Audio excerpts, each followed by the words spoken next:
Time to review what happened in the North Okanagan's real estate market for the month of November 2022, and we're starting now.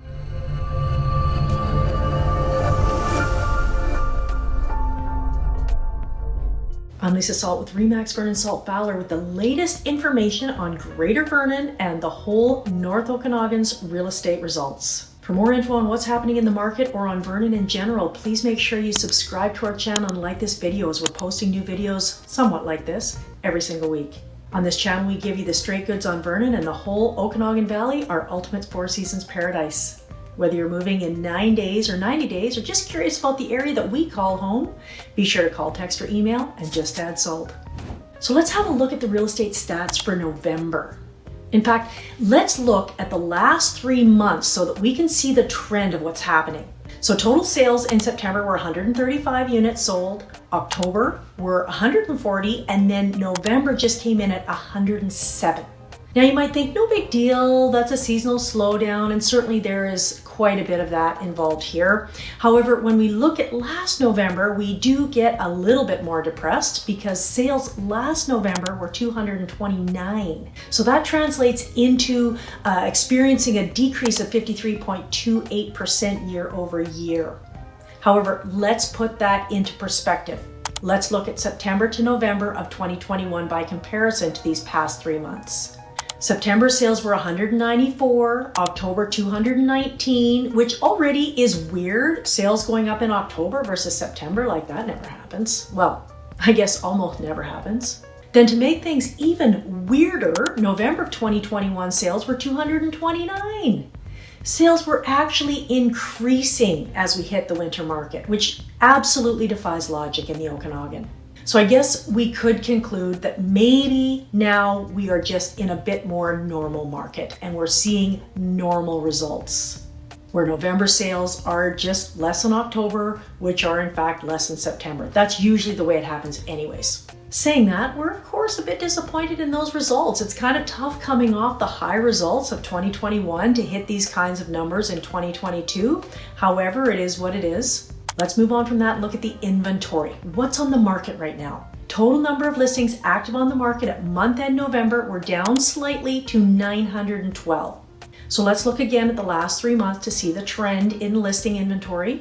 September, there were 991 properties on the market. And I mean all properties. That includes everything, not just single family homes. It includes mobiles and apartments and houses and commercial and everything.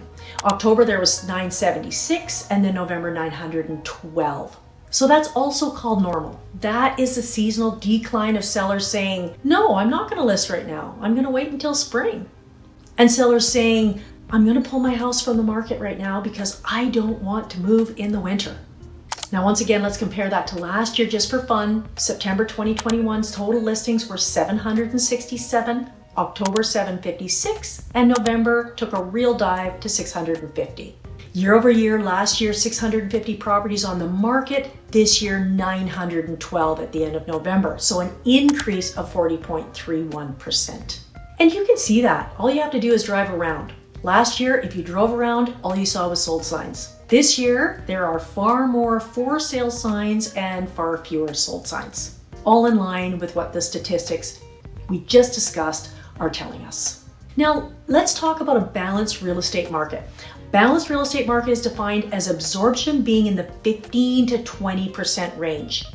Right now, our absorption for single family dwellings is 20.78%. So we're pretty much in a balanced market right now.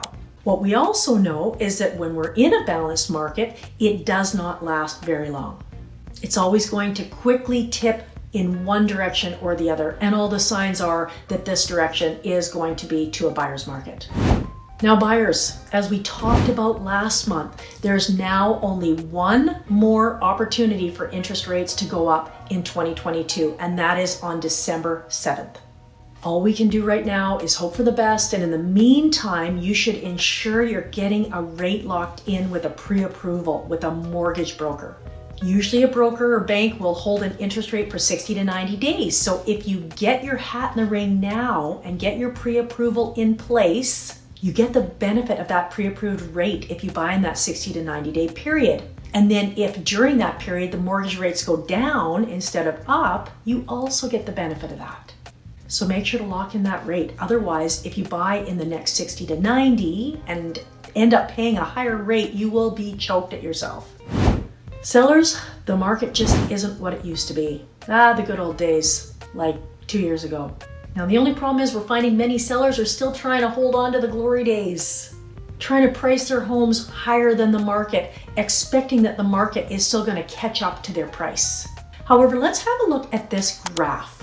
For the type of market we're in right now, where sales are down and inventory is higher than it was, and let's face it, when we hit the spring, it's going to be way higher than that. This graph shows what happens in that case when sellers price too high. They end up, as you can see, chasing the prices down and down and down and ending up selling for significantly less than if they had just priced their homes right in the first place, closer to the market when they first listed, or at the very least adjusted their price quickly. And for you sellers who may be sitting on the fence and wondering, should I list now or is it better to list in the spring when there's more buyers? Please remember, when there's more buyers, there are also more sellers and more competition for your property. So please have a watch of our video entitled, Why Sell Your Home in the Fall or Winter? And maybe that will help you in your decision making. It'll clarify a few things for you. Thanks for watching. See you next month when we talk about our year-end North Okanagan's real estate results. Merry Christmas, Happy New Year.